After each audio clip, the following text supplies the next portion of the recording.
everyone! Welcome back to my channel, Lenny Cooking. Ayan guys, ngayong araw na to, magluluto ako ulit ng sweet and sour fish.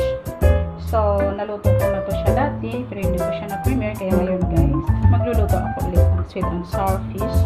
Papakita ko sa inyo kung paano magluto ng sweet and sour fish. So, ito yung isda gagamitin ko. Ayan, tinanggalan ko na siya ng mga buto-buto sa gilid-gilid. Ngayon, ipiprito po natin to guys.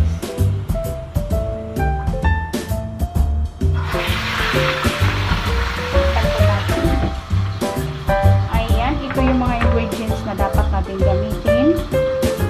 Bell pepper, ginger, carrot, round onion, and then mayroon tayong isang can na pineapple, ketchup,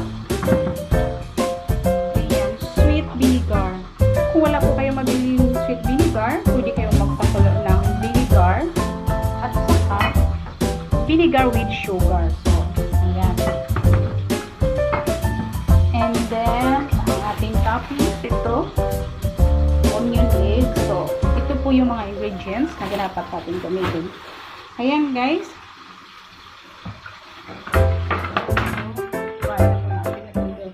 Kalahati lang gamitin natin dito. Kalahati. So,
alaga ko kumakain ng kaya ganyan ko na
watching. Bye-bye.